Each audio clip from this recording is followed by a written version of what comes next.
Welcome to the Tech for Good podcast. We are very passionate about two things, technology and our world.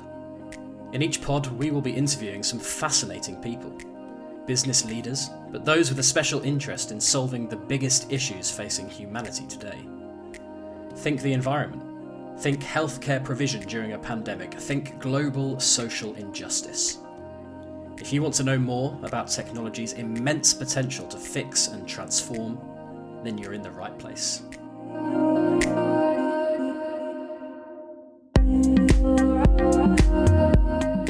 In this episode, I speak to Alistair Fulton. Alistair works for Semtech and is a thought leader on the topic of the Internet of Things. When it comes to fighting climate change, the IoT has an important role to play. In the podcast, Alistair talks about LoRa, the low-power wireless platform for IoT devices pioneered by Semtech. He tracks how this technology is reducing the carbon footprint of our cities, and he reveals how the IoT can connect shareholder and environmental motives. But first, I ask Alistair to tell us more about Semtech. Semtech is a semiconductor company, which means we make silicon chips that do a variety of different things. We've been around for quite a while. It's about a 60-year-old company, which is quite unusual in this space. And we really have three primary product areas. One area of our business is focused on high bandwidth digital signal processing, so the sorts of things that you find in data centers and at the foot of 5G cell towers, dealing with significant volumes of data. Right at the other, and chips that are kind of size of a slice of toast. And right at the other end of the spectrum, we have a business which deals with protection. All of the electronics around us are subject to damage from electrostatic force. And we make a variety of different products that protect against that. So they lengthen the life of electronic components and devices and so forth. And then there's the business that I'm responsible for, which is the wireless and sensing business. There's two parts. One is wireless, which is primarily LoRa, which is a low power, wide area, long range, low cost solution for connecting IoT sensors. And the sensing part is actually focused more on cell phones and wearables, so touch interfaces and protection against overabsorption of energy into your head from your cell phone. So, but really the focus of my business is very much on LoRa and the benefits that can bring. Let's talk a bit more about those benefits then, Alistair. Talk a bit more about what LoRa is and maybe explain some of the use cases as well for the listeners. LoRa is one of a group of technologies called LPWAN, low power wide area networks. And in the case of LoRa, wide area means tens, sometimes hundreds of miles, including all the way from ground-based sensors to satellites, both geostationary and low Earth orbit. So really quite significant ranges. I think that it runs into hundreds of miles, kind of the longest that we've recorded. That's kind of one aspect. So it means that you can deploy very little infrastructure and cover a really wide area, which makes for very cheap connectivity. The other aspect of LoRa is that it's phenomenally low power. So you can run a sensor for 10 years on a coin cell battery, depending on how frequently the sensor sends data, of course. And the reason that those two things are important for the IoT is that for IoT use cases where you're dealing with machines that send significant amounts of data, there's quite a lot of pretty good solutions available today, all the way from hardwiring the machine through to 4G and 5G or Wi-Fi. And that's great for things like asset monitoring or industrial maintenance and those sorts of applications. But for IoT use cases which require data from a very wide set of sources, there aren't that many good solutions, particularly when those sensors need to be battery powered. They can't be fixed to anything. They might be on a cow, or even in a cow in some cases. They might be on a pallet. They might be, and those sorts of use cases really are where the IoT, I think, stands to deliver the most benefit in terms of reducing the impact of human-caused climate change, because it's those use cases where, by generating data on the entirety of the process instead of just one machine that kind of sits at the heart of it, we're able to make better optimization decisions to drive more from less. And at the root of IoT, really, for me at least, that's the goal: to make more from less. Less CO2 emission, less consumption of water, pesticides, raw materials, and that feeds very closely into a profit motive that drives most enterprises. That's interesting, Alistair. Is that climate point, climate impact, central to everything you are doing around LoRa? Then is that, when you're talking about and developing this technology, is that right in the middle of your thinking? I think it features in every single aspect and every single use case that LoRa is used for in some way or form. And certainly for me personally and the team, I ended up in the IoT space because I've been through cellular, as many folks have, in the IoT space started out in that world, all the way back to SCADA systems and the like. But the driving force really is producing technologies that can actually make a difference for our customers, and making those technologies much easier to use so that they can be used by more customers to have a greater benefit. And certainly that's what gets me out of bed in the morning. I don't know that's the case for a lot of the team. I'm not sure whether you have kids, but many of us have kids, and at the end of the day, how do you look your kids in the face and honestly tell them that you're doing something good in the world if you're not? So yeah, are you saying that's a strategic kind of priority for Semtech as a company then, right from the very top? It is. I mean, we have been around a while. We like to think of ourselves as quite a family-oriented business. Many of the team have been with us for a long time, and certainly from our CEO Mohan on down, this is a guiding principle across our businesses. Now, in the case of signal integrity, that's about, and that's the high data throughput. That's about producing more efficient ways, more power efficient ways, primarily, of transporting the vast amounts of data that swirl around us each day. The protection in the protection business, that's more about making a machine last for 20 years instead of 10, and that really has a very direct impact. I think particularly it's the case in LoRa, and it's synonymous with the use cases that LoRa targets. And I think there is a very, very big opportunity to service the needs of those customers, like I said, with a very simple and easy to use technology. So, and we're a commercial business, and we're a publicly traded company, and so we have a responsibility to shareholders. It just so happens that responsibility to shareholders aligns very nicely with the goal of driving adoption of IoT solutions.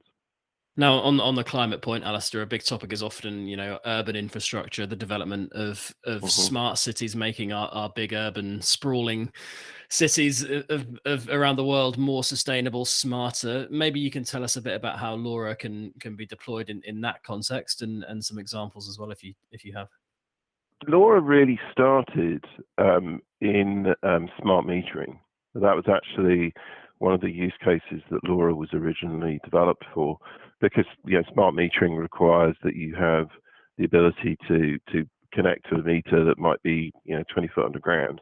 You need very low cost infrastructure because the cost that you're trying to replace is, on the one hand, it's people walking around reading meters, but on the other hand, it's really driving incremental savings in energy by allowing the consumer to understand what they're using more effectively, and also allowing the utility provider to price according to time of day, CO2 impact or cost of impact. From that start point, what we saw originally was, once networks had been deployed in cities, people figured other ways of using those networks and deploying other solutions like smart parking. And smart parking is a good example of minimizing and reducing the amount of land that's devoted and land that's covered with asphalt to provide parking spaces.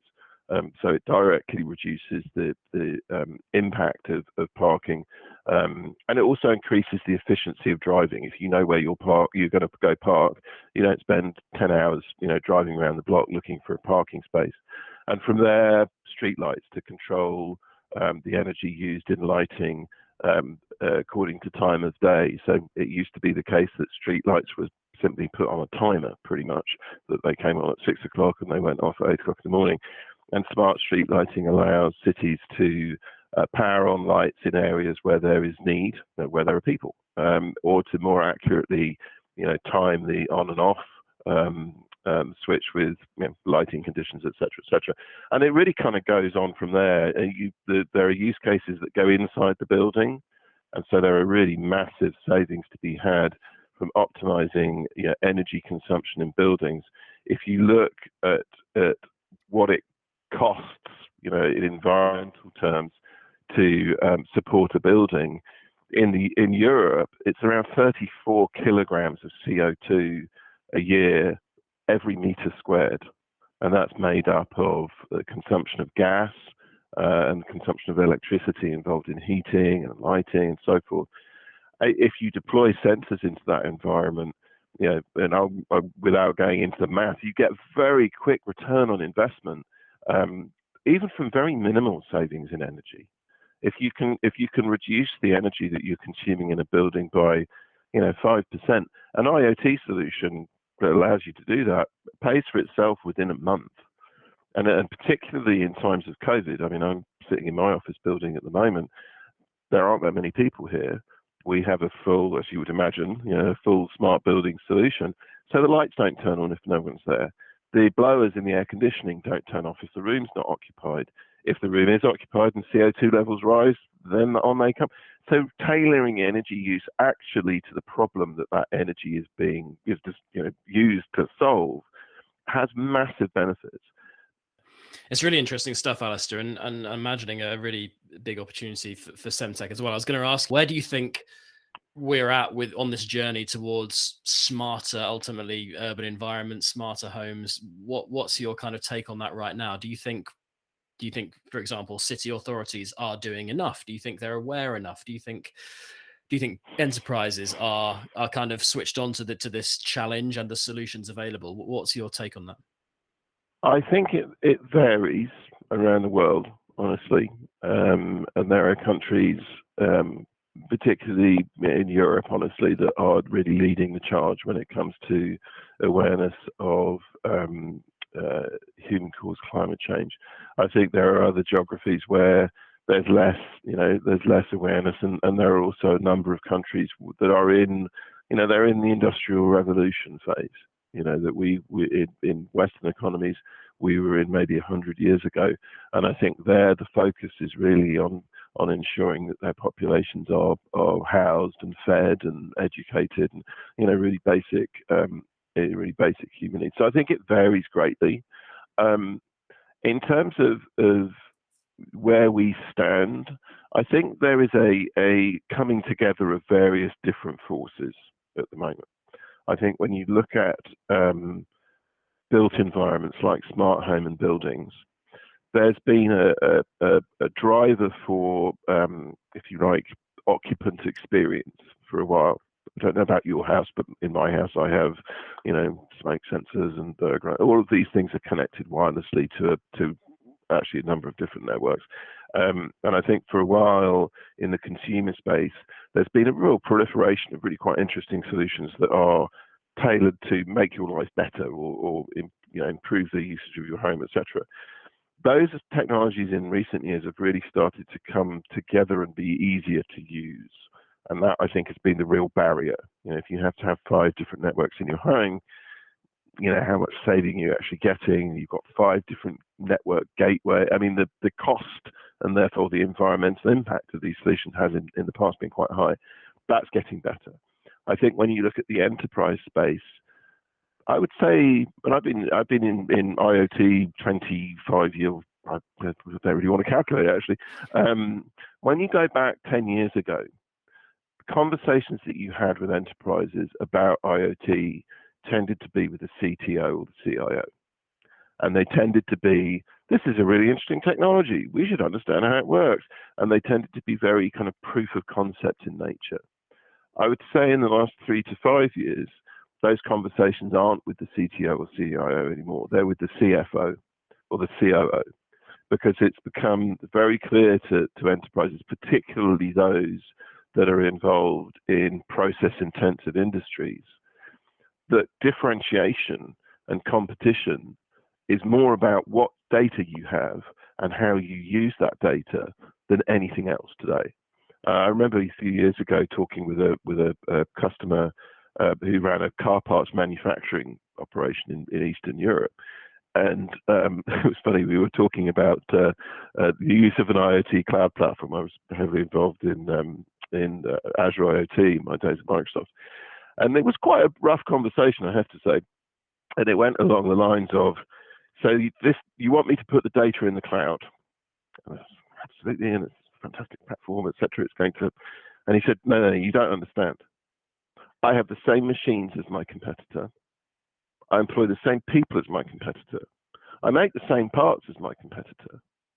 The only difference I have between myself and them is the way that I've configured my production line and the way that I've optimized my processes.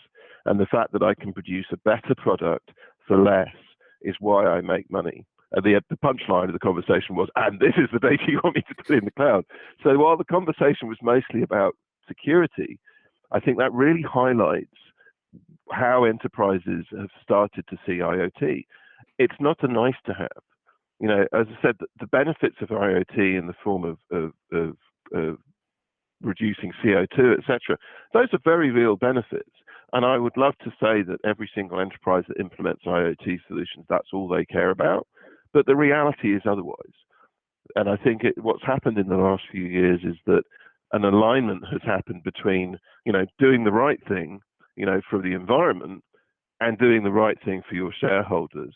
And IoT is really in the center of that. IoT is how, whether it's LoRaWAN based or any other technology, honestly, IoT is how you connect those two motives. Hi, I'm Daniel Brigham, editor of the Tech for Good magazine. I hope you're enjoying this pod, and if you want more, why not head over to techforgood.net for some amazing and thought-provoking stories.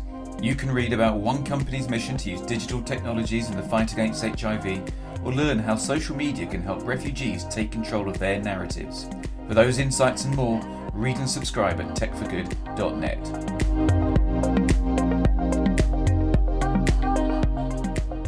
Alistair, you're clearly very, switched on, clued up with this challenge. I want to know a bit about, where that has come from in the context of your own career. How have you made it your mission to do what you do in your industry to try and solve this problem? Where do you think that comes from?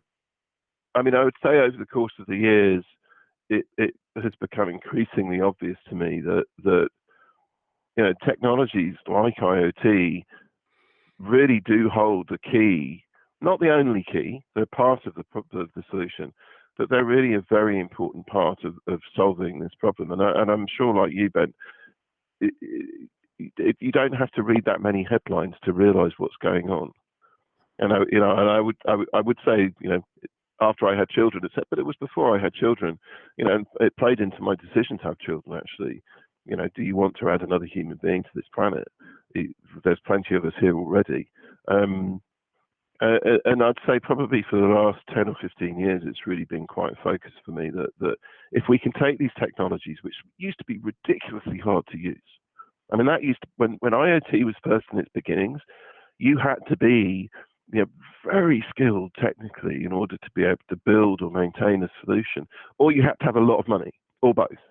And both of those factors really meant that these technologies weren't going to spread and weren't going to have as big an influence.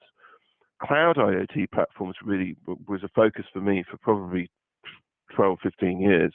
And that was really, from my simplistic view, what did the cloud do?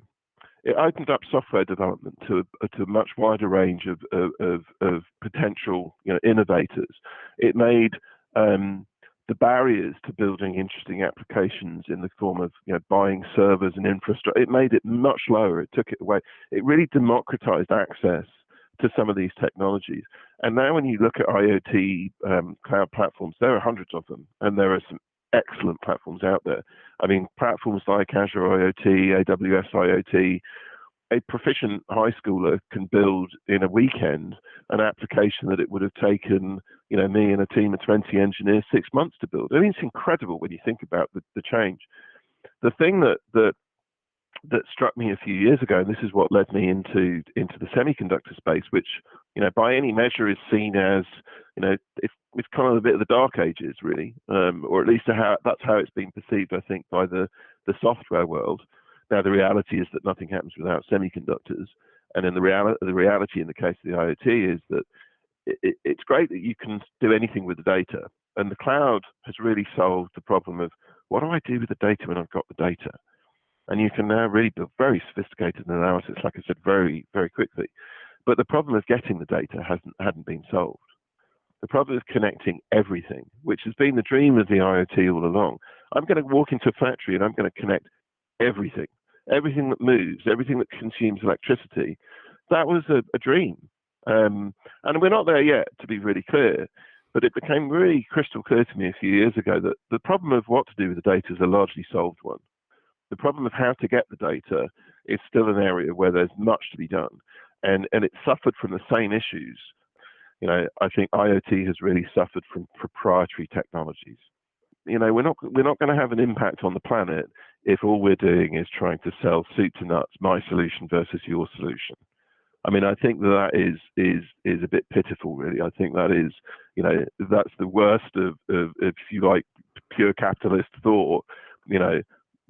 Never mind anything else. As long as you buy my stuff, we're all good. We realised very, very early in developing LoRa that the technologies that really win are the technologies that are easy to use, that do the job well, and that have a lot of friends. And so we created a very open ecosystem to enable a whole bunch of people to go. And those folks, they build businesses around advanced analytics. Our job is not to provide those advanced analytics. Our job is to provide the vanilla piece that you need every single time. That's more of a barrier than it is, a benefit. Really good. On a final point, I want to get your thoughts on the future. Now, I think with the pandemic, we've seen how technology. I mean, you said earlier, in terms of climate, we need to move quicker, faster.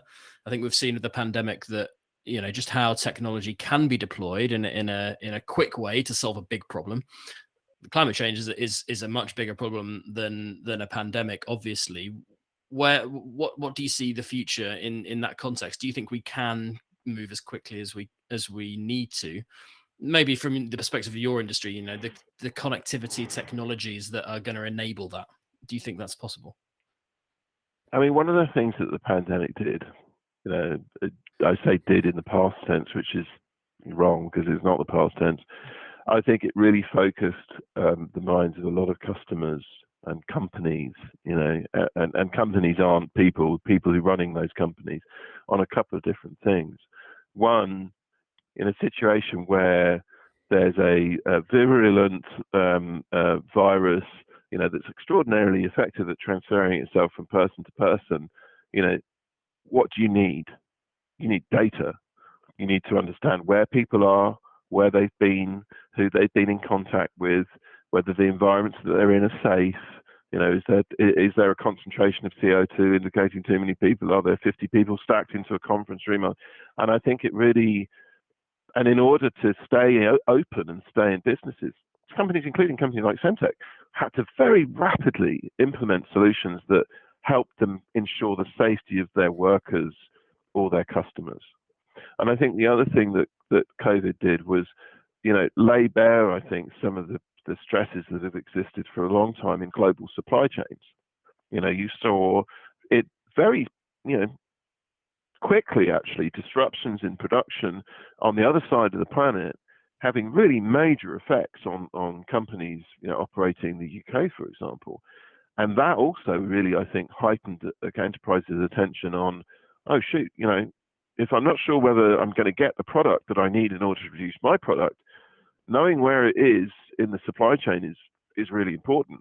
Optimizing, my knowledge of where I've got raw materials stored in the warehouse is really important. Making sure I'm making the most from as least as possible is really important. So those things have accelerated, I think, the adoption that was happening anyway of IoT. Now, to your second question of whether or not we can move fast enough, I mean, that's a hard question. You've got to hope that the answer is yes.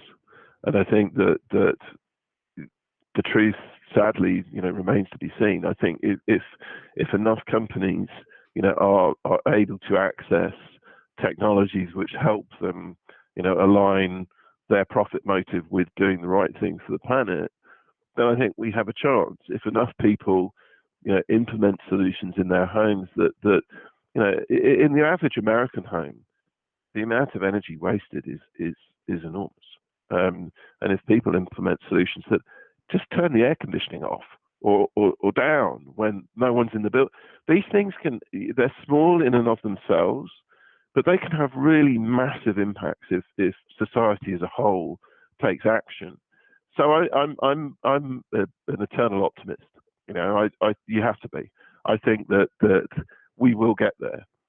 I think it's going to be by the skin of our teeth if we do, and I think it's going to require a lot more technologies like LoRa, honestly, that are easy to use, that solve the problem, and have a lot of friends, have ecosystems of providers who can give you solutions. So I mean, one of the things about the LoRaWAN ecosystem is I can go to any one of hundreds of companies and I can buy a sensor that works in the same way. Now, one sensor might be a temperature sensor and one sensor might be a CO2 sensor, but they all work on the LoRaWAN standard, which means they're all interoperable, which means that the acceleration of availability is much, much higher because it's not about proprietary stacks and you buy all of my stuff and not his stuff.